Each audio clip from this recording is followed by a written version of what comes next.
We do have one more inductee today, and this is going to be Aroline Schmitt, and she was nominated by Bill Berry. Aroline, the Christian Science Monitor back in 1947 said this of Aroline. They said, "Every day is Arbor Day for Mrs. Max J. Schmitt." And Gordon McClory said of her, "Mrs. Schmitt has called up senators and representatives and governors and alternately pleaded, threatened, and heckled. They all respect her. They know she is a citizen who just asked for the opportunity to give more to her community than she takes from it. That's why they listen to her." Now today we're going to have Bill Berry and Ruth Schmitt, who is a daughter-in-law, and Stacy Bramwell, who is a granddaughter, give some presentations. And I guess I'll turn it over at this point to Bill Berry.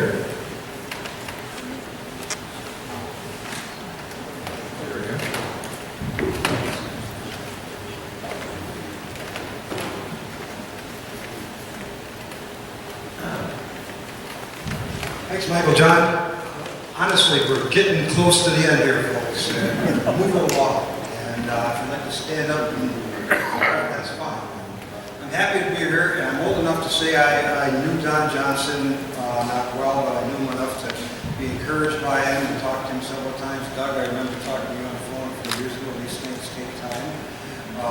Obviously, everybody knows Scott great. And most of the people you mentioned along the way here, I've had some familiarity with. I must tell you, I did not nominate her, Aroline Schmitt. I don't really know what did. All I know is about the year 2000, I was asked to prepare a biography, and we didn't have an awful lot of source material, except 6 large archival boxes that are stored with the Wisconsin Historical Society. The story of a citizen activist who was tireless in her work over a period of about 40 years or more, who actually, do I have to stay in field behind this podium? No, okay, I'll hold this a little closer. So it's a story of a citizen activist who was tireless in her activities, and we'll look at some of that today. I'm looking forward to seeing the family members. I must also say that I never really knew how to pronounce her first name. I was giving a presentation about the DDT book in Milwaukee, and who was sitting in the audience with my friend Bill Schulteis, who I served on the River Alliance board with, and I pronounced her name as Aroline throughout the presentation. He came up to me afterwards, Bill did, and said, "I think it's Arlene." I said, "How do you know?" He said, "Well, I'm related to her." So you learn a new lesson every day, so we're going to go with that. So, you know, what a story. Believe me, every one of those archival boxes is packed with letters that she wrote to governors, presidents, U.S. senators, people way up on the ladder and way down on the ladder, supporting her environmental causes. She was truly a citizen activist. And I must say, referencing Don Johnson, you know, that his famous stories on DDT concentrations in all of Wisconsin water bodies really did make a huge difference with the DDT story. But he might not have written it or gotten to it as fast as he did if it wasn't for a citizen activist in Milwaukee by the name of Lori Otto, who badgered and hectored him for days to try to get that story out. I think he took that information and gave it to Walter Scott, and we got it a little quicker than we might have otherwise. So it starts off, in folks, with citizen activists like yourselves. This is a brief snapshot of Arlene's life. New York, born and raised. Her mother was a botanist, and she spent a lot of time in the Maine forest, as you can see. Her grandfather was a Wisconsin lumberman, which is sort of interesting because she spent much of her life in Wisconsin fighting lumbermen. Family was very likely connected to Gifford Pinchot, who, as you can see, right around 1941, during the start of the war, asked her on behalf of the Forest Service to be a timber cruiser. So when you're a timber cruiser, you go to someone's private lands and say the government's looking at this land, we may need it for the war, and oftentimes the person you were talking to was holding a shotgun. And other times, she traveled on troop trains across the country. The thing was, in those days, the troops got to sit down, and little Aroline Schmitt stood on many of those troop trains. She continued throughout a number of years with the Forest Service, also a Michigan Extension. A little known fact about her is that one of her major causes was sustainable forestry, which she managed to end up teaching some Korean and Chinese children over the years. So interesting life, totally engaged on her causes. Those are some of the organizations to which she belonged, and to which she often signed her letters as chair of the Junior Gardens Club of Milwaukee one day, and when the cause was forest, the next day she would be the founder of Forest Magazine, or the Committee of 1000, or the Citizen Committee for the Menominee Reservation, or you name it, a whole host of them. All of them were vehicles for her to pursue her citizen activism. And what a story it was. Those files, which I revisited recently on the 5th floor of the library building here in Stevens Point, where we have one of these wonderful jewels of our state that is the the regional archives, that you or anyone else can go to these archives, and if some famous citizen from history has archived their materials, they'll deliver it to your closest regional archive, and you too can become an expert on little known facts. She was absolutely amazing in that she wrote letters herself, used the telephone extensively, and was constantly in contact with people from all walks of life about one conservation cause or another. And you know, I must say that much of the time she did her work in the 40s, 1950s, 1960s, 1970s. She was ill. She was not well. She had a chronic illness, which limited her to her bedroom often. She may have been the first person to perfect the home office, well before any of the rest of us. You know, I wonder when we have archives like this and wonderful material there that she saved for all of us, outlining all the paths that she took in her work. You know, I wonder what it would be like 40 years from now when someone's standing here. We send electronic smoke signals to one another and they disappear. We don't write as people from other generations did. The letters that she wrote were fluent and long, and the responses she got from governors and U.S. senators were equally fluent and long. It was a different time, and we wonder where our history will go in the future. Thanks to, as she signed her name frequently on her letters, Mrs. Max J. Schmitt, 1912 North 84th Street, Milwaukee, Wisconsin. That's how she signed it very frequently. Thanks to her, she saved this all for us. She was part of the conservation movement in Wisconsin at a critical time. You know, she fits that profile of citizen activist. Persistent, not going to take no for an answer, no fear, or if there is fear, it's hidden. And over time, obviously respected, because when she wrote to governors, they replied. Some of her causes, sustainable forestry was right at the top, and so here she was cruising timber for the U.S. government, and at the same time telling lumbermen to practice sustainable forestry. Indeed, telling the Forest Service, we need to do that as we harvest this wood that's necessary for the war. She was tireless in her efforts to preserve what remnants there were of the virgin forest, and often put herself against lumbermen in this cause. Of course, much of her work was being done at the time when the forest pretty much had been leveled in northern Wisconsin, but she knew of a single stand of virgin hemlock she was going to try to protect. She had her early interest in the Rhineland Research Station, which ended up being the U.S. Forest Research Station. She had some of the earliest interest in a conservation camp in Niga River, which became, as we know, Trees for Tomorrow. She was a tireless advocate for the Flambeau Wilderness, and indeed, many of her letters and articles are written about that particular resource. Big advocate of preserving what was left of the wilderness in the Porcupine Mountains, and a big advocate of setting aside more land for Terriongo State Park. You'll notice one thing about all of these is that the causes she advocated for, they ended up being successful. Not the only one who did it, but she had a strong voice in this area. Guess what? When Alma Leopold died in 1948, Governor Redenbaum proposed in his next budget to cut the staffing funding for Albuquerque's wildlife management position at the University of Wisconsin. Guess who got on Governor Redenbaum about that? Aroline Schmitt. Shortly later, the money was restored to the budget. So that's a little example of citizen activism. It's also a reminder that politicians at that time were capable of doing knuckleheaded things also. She was also, she came from an era of people, we'll look at some of the names of those who were in the Conservation Hall of Fame in another slide here. They had seen civilization trample what was left of the wilderness, much of what was left of the wilderness.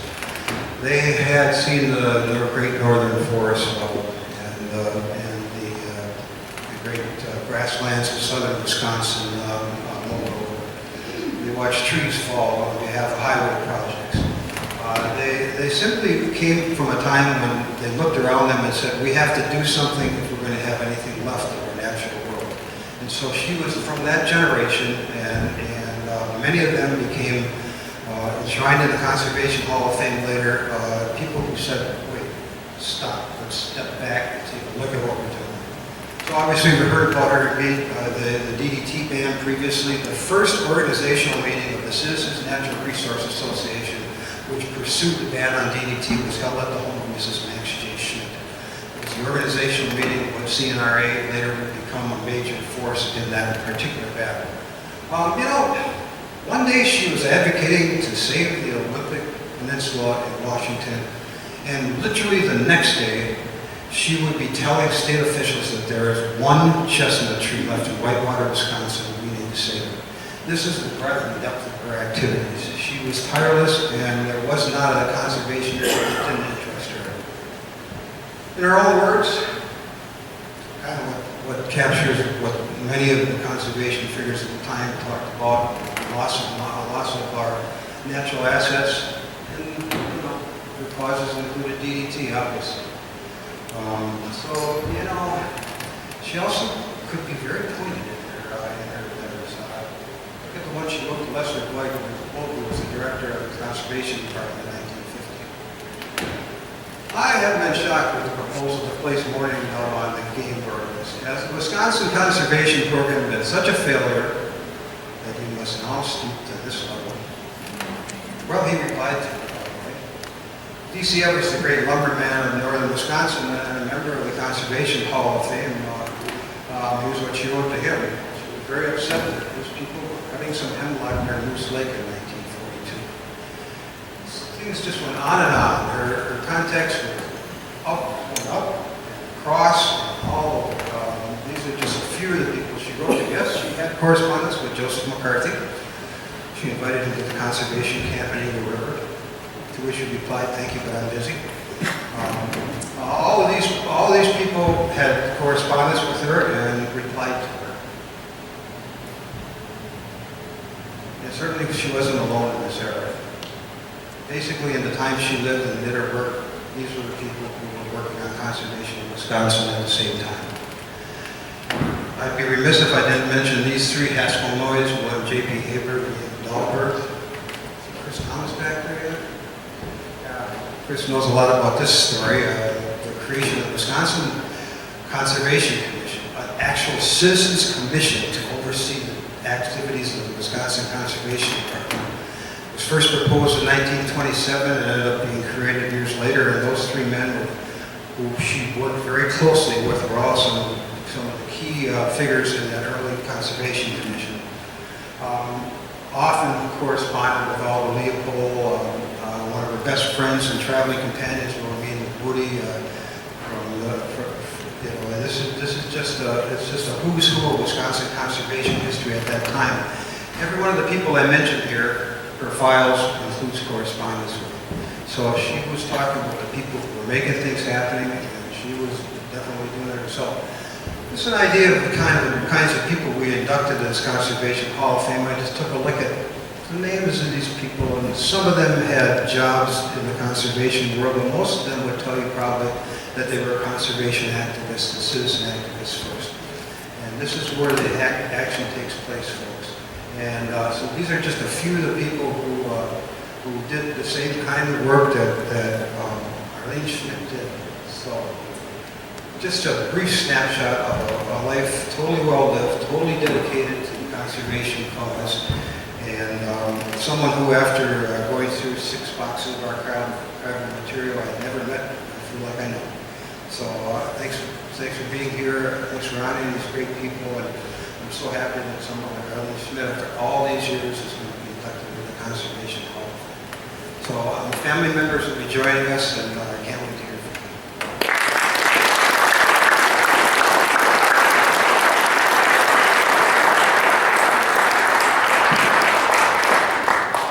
Let me check. Ruth, you want to give a few words? Well, I think Stacy was going to start. We'll do with Stacy. Okay, Stacy, you want to come up and join us?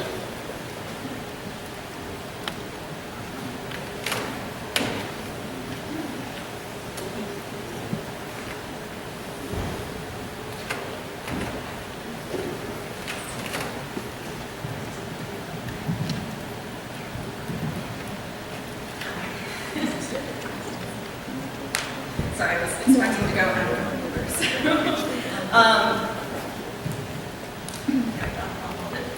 I would very much like to thank the Wisconsin Conservation Hall of Fame and specifically Bill Berry for speaking so well of her. As her family, we always knew my grandmother was pretty remarkable. In fact, some of the stories my dad told about her almost seemed implausible. How was it that a woman who suffered so many physical limitations was able to achieve so much from the confines of a sickbed, or the woman of her era could become such a trusted advisor to so many powerful men without herself holding any special titles or status? One of my favorite stories that Dad used to tell about her was about how she struggled to find time in her busy schedule to accept an invitation from President Roosevelt to the White House to acknowledge her service, because she didn't think an honorary meeting would be as productive of a use of her time as her other commitments. For me, that story would be some possible insight into how Grandma could be so impervious to obstacles. Ordinary conventions can't get in the way of a woman whose sole focus is her mission. As you already know, my grandmother was often unable to travel to meet with people in person because of her health, so she had to rely on other ways to connect with them. I know a little bit about what it was like to be on the receiving end of those efforts. When Grandma moved to Idaho due to her health, it was too difficult for her to have visitors or to return to Wisconsin. Because she wasn't able to see us in person, she came up with some very creative ways to bridge the gap. For example, when I was too young for ordinary letters, she wrote me illustrated stories about the adventures of bush bear and wampy. They were cloud animals we could both find in the sky if we looked for them. When she worried she might be just a disembodied voice on the phone to me, she made me life-size ragdolls of both her and my grandfather, complete with pipe cleaner glasses, so I could feel their presence. It worked. I enjoyed many tea parties with them. She encouraged curiosity in all us kids by sending us boxes and boxes of educational books, magazines, and enrolling us in memberships to conservation organizations. My sister credits a set of books about animals she sent for sparking a lifelong interest, culminating in a degree in biology. But nothing she gave us could have given us a greater appreciation for nature and its conservation than the land we grew up on. She bought 100 acres of land in the Kettle Moraine, at first just to conserve it, but later let us build our house on it. Thanks to Grandma, our childhoods were spent exploring the woods, hills, swamps, and river that surrounded it. Wildlife wasn't just contained on the pages of the book she sent, it was in our backyard. I finally got to spend time with Grandma in person in high school when I visited her in Idaho. Even in poor health and in old age, she was sharp and engaging. She and my aunt told me so many interesting stories. I later wrote to ask my aunt for more. Here are some of the stories Maggie sent to me in her own words. Aroline's family, especially her mother Winnie Jean, worked with Mr. and Mrs. Pinchot, their good friends, to create the Allegheny State Park. Through that association, Aroline was appointed at the beginning of the war to work for the Forest Service, headed for Pinchot. Her job was to find and cruise the amount of board feet in all the forests in the U.S. and Alaska that contained the specific kinds of wood needed for the war effort. She reported to the Forest Service and the governors of the states that contained the wood. She traveled by car, train, or airplane. The trains were usually troop trains, and only the troops were allowed seats, so she had to travel long hours standing up. She used to return home exhausted, with terrible headaches after being gone for days. In the morning, she would get a call telling her where she was going and how long she'd be gone. She'd go to the Forest Service office, hand a report from her last trip to her secretary, pick up the necessary papers, and take off again.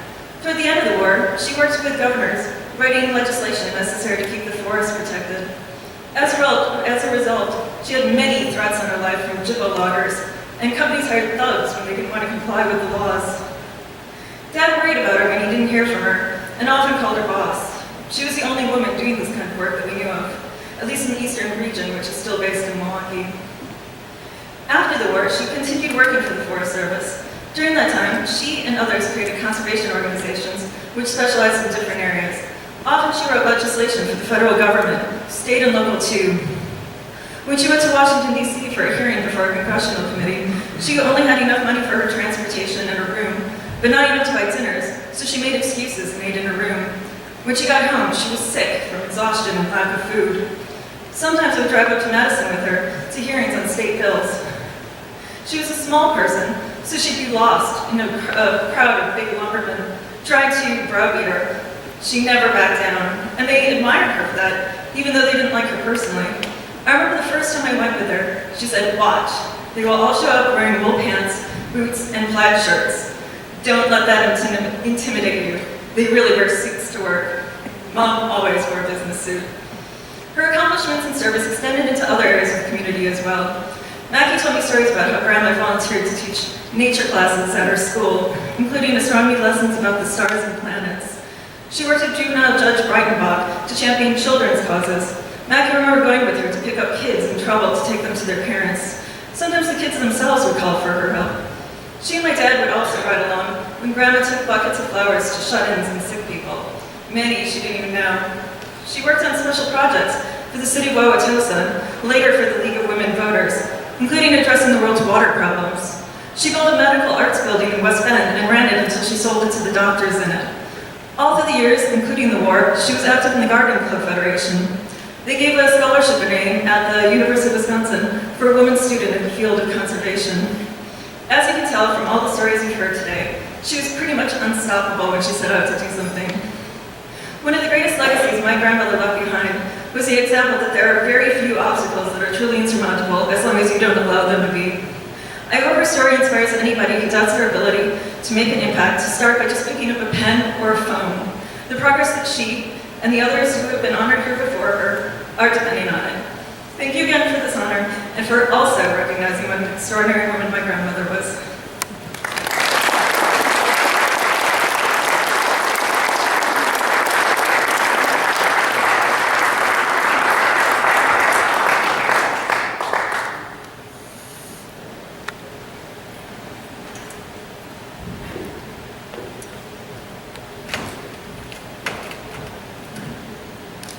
I'm a little short, so I have to look over the top here. But I'm going to just tell you a few things about her and her children's memories. Aroline had 2 children. One was Maxine, who lived in Idaho, and the other was John, who was my husband. So Aroline was my mother-in-law. And she certainly was not short of giving me advice as to, what a woman should do. I did go onto a school board for 9 years, and my husband said, "Oh my God, I just married my mother." So I kind of thought about it, and I thought, I don't think I could come close to what she has accomplished. But as a child, my husband John remembers being in the back seat of her car for trips all over Wisconsin.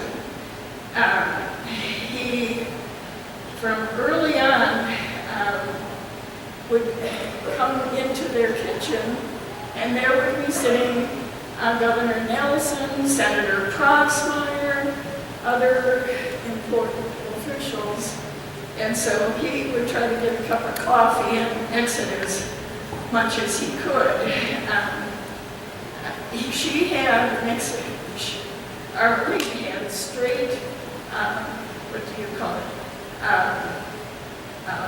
Direct line into the governor's mansion. So she could pick up the phone and call the governor, and I believe it was Nelson at the time, and like, you know, if the boys, if my husband John and his friend were wrestling, she'd say, you know, be quiet and talking to the governor. And so even his friend went home and kind of shaking his head, like, you know, who is this person who's talking to the governor from Little Wauwatosa? He take a look here.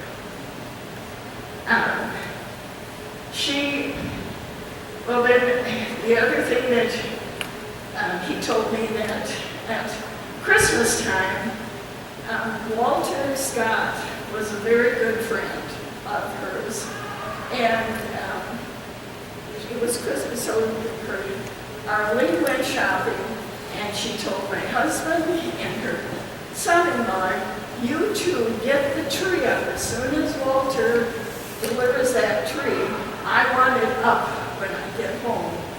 Well, here came Walter with a tree about 14 feet tall, and they just had a branched out. So what they did was they cut the tree off so it looked like it came to the ceiling, and then they climbed up on the roof and put the rest of the tree on top, all decorated. So it was one of the few times that Aroline was speechless. And my husband said that there were cars passing by their house on a regular basis.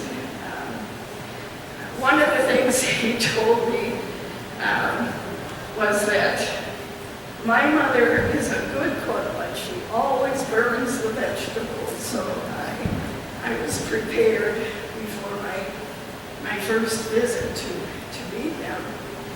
My husband also liked the perks of being her son because she did spend a lot of time at the state fair.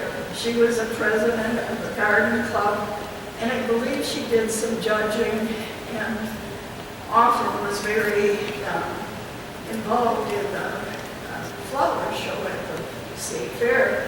So she turned my husband loose. He would still have been pretty young, but he had money and he could go all over the state fair and he didn't have to tell her, you know, what he was doing. He thought it was wonderful to be the son of Aroline. The other thing is that the family, when they had a vacation, enjoyed some fabulous campsites. My husband said, you know, that the rangers made sure that their family had a wonderful spot to spend their vacation. I'll tell you a little bit about my first meeting with Aroline as a future daughter-in-law. We drove up to the house, and I really couldn't see the front door. I was just trying to gasp, how am I going to get in this house? Well, she had planted blue spruce very close to the front door, and it was huge, it was gorgeous, and she wouldn't let anyone touch it because it was a tree and you take care of the tree. So we kind of sidled into the house to get in the front door, but she made no apologies about that. I found out a family of raccoons had taken permanent residence of their chimney to their fireplace. And sometimes a baby raccoon would fall down into the fireplace, but she'd make sure it got back to the mama and the papa. And she just told me every spring, she just loved seeing the babies, and it didn't bother her a bit. I don't know that they put more than 4 or 5 fires before the raccoons took their habitat at their chimney. The other thing is, there were many things they had. They had an unusual array of pets. They had a dog which was part Spitz, and John's friends would even come in the house. The Spitz guarded that house in a very serious manner. But they got a rabbit for Easter, and that rabbit was allowed to run free in the house, no cages, and it got to be so big that it would thump its foot, and it scared all the dogs out of their front yard. I just couldn't believe it. And then one day, Max Schmitt opened the front door on a day like this, and a yellow canary flew in. So the canary joined the other two and had the free rein to fly all over the house. She certainly was respectful of all living animals.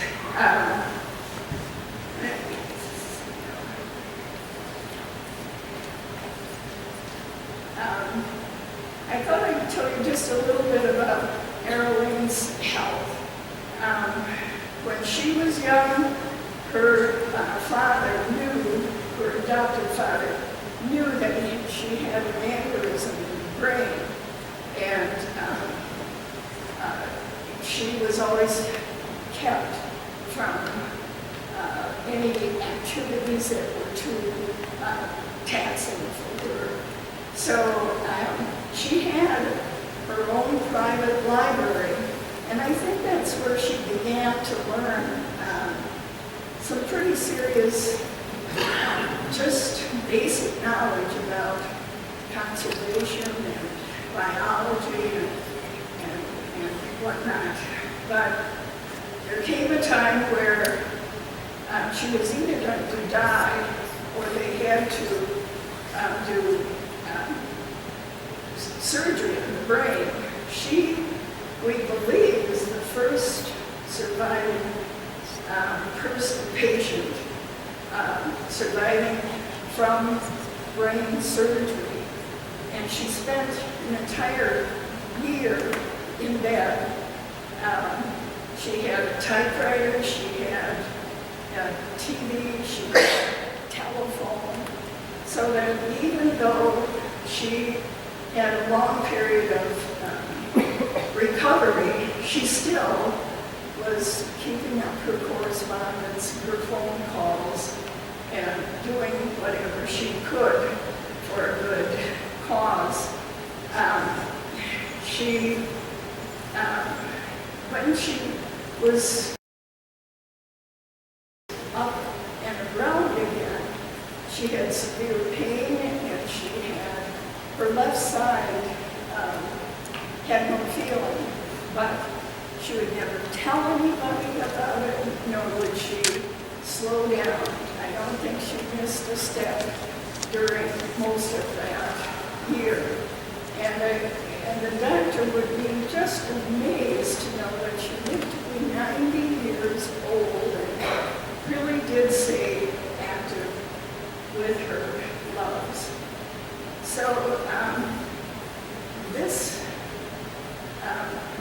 gives me an opportunity to thank Mr. Michael John and Mr. Barry. Our family is extremely honored that you are recognizing our grandmother and mother-in-law. And there are 2 great-grandchildren here today, and there are cousins, the Schulteisens, and we have a relative that saw the article in Green Bay paper, and she showed up today, so we are just thrilled. We're quite a small family, but this obviously is a group that was her family as well. We also have what Mr. Bill Schulteis's children, grandchildren here. And so my two grandchildren are here. And I know that we all are joined together and tell you how pleased and honored we are for this wonderful recognition. We're just hoping that many more will follow in Aroline's footsteps and keep the forest as a precious resource for all future generations. Thank you.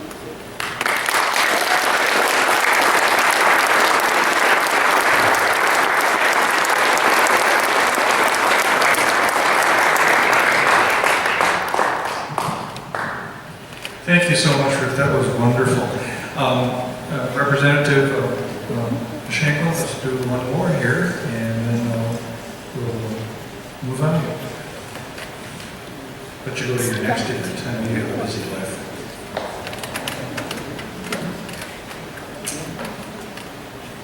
It's an honor to present this citation by the state legislature. Know you by his presence.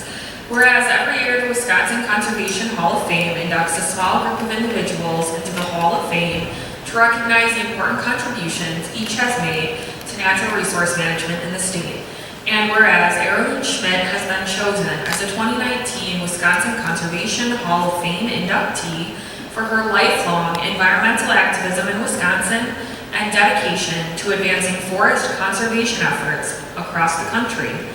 And whereas Aroline was born in New York in 1904, the granddaughter of a Wisconsin lumberman and daughter of a botanist, and moved to Milwaukee in the 1920s to work as a nurse, while always maintaining a personal passion for the natural world.